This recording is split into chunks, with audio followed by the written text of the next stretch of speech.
Alright, now that you have completed your experiment, let's analyze our data and draw some conclusions. Your data sheet should look something like this, with your own numbers here for the 3 measurements. On the next line, we want to get our total, which will be the 3 measurements added together. So with my data, that would be 9.5 plus 8.5 plus 9, which equals 27 teaspoons. And I'll put that number here for my total. Next, we want to gather our average. Why do we take an average again? It helps correct for human error, right? We get our average by dividing the total by 3. Why 3? Because that's how many measurements we collected. So for me, that would be 27 divided by 3, which equals 9 teaspoons. And I'll put that here for my average.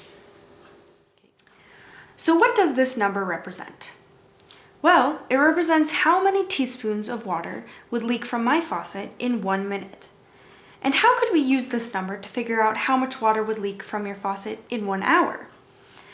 Well, how many minutes are there in an hour? 60. So if there are 60 minutes in an hour, and we have how much water would spill in 1 minute, we could multiply our average by 60. So my average, which is 9, if I multiply that by 60, that equals 540 teaspoons that would leak in 1 hour. So here I will do teaspoon per hour and put 540. Now you can pause the video to complete these steps with your own data.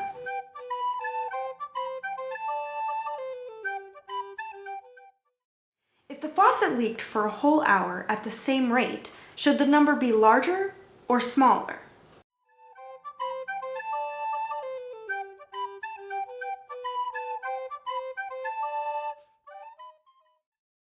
It should be larger, right? It's good to think about your math and make sure that it makes sense. We have teaspoons per hour, but we want to figure out how many teaspoons would spill per day. How many hours are there in a day? 24.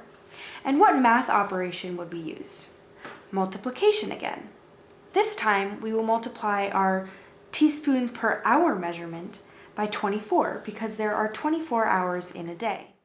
So my teaspoon per hour number, which was 540, I will multiply by 24 for 24 hours.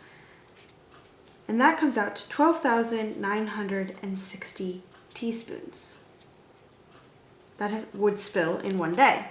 Feel free to use your own multiplication method to pause the video and conduct this with your own data.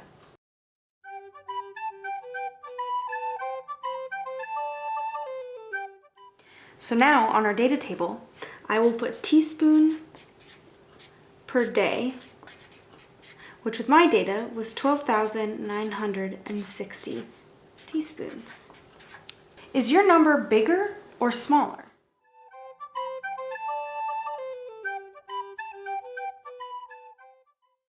It should be bigger, right? Because more time has passed, meaning more water has been wasted.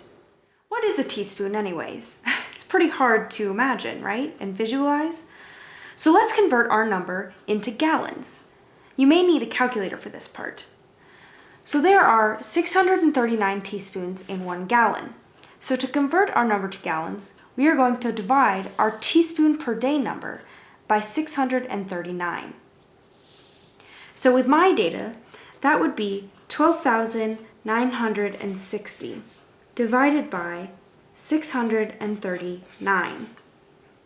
This comes out to 20.3 gallons. Is this number bigger or smaller than the number we were using before? It should be smaller because we converted it to a larger unit of measurement. So now we can visualize this number as buying 20 gallons of milk from the grocery store. That's how much water would leak from my faucet in a day. Your number may be bigger or smaller than this. And now we will be referring to our numbers in gallons since we have converted the unit of measurement.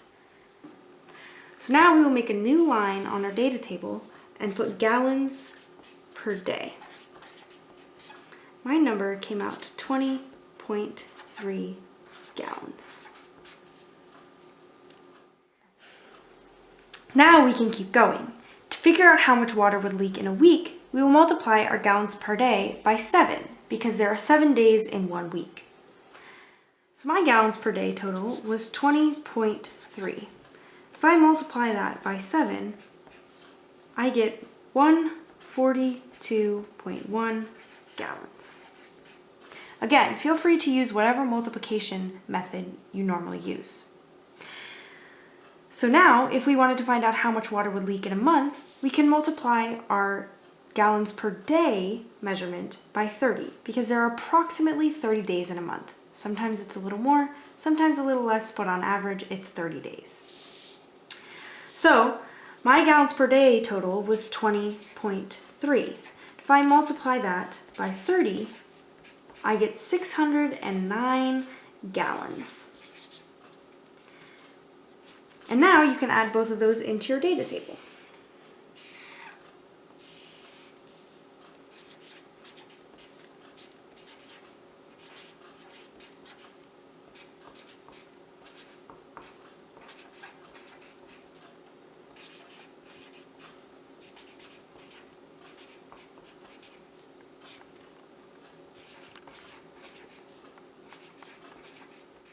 Keep in mind that our data represents just one leak in one house.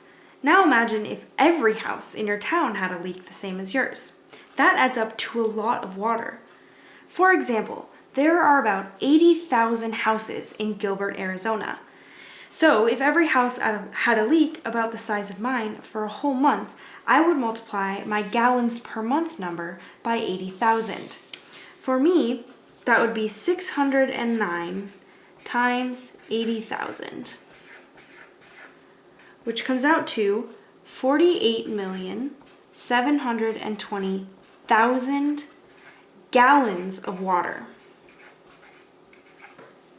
So again, if every house in Gilbert had a leak about the size of the one that I measured, that would be 48,720,000 gallons of water.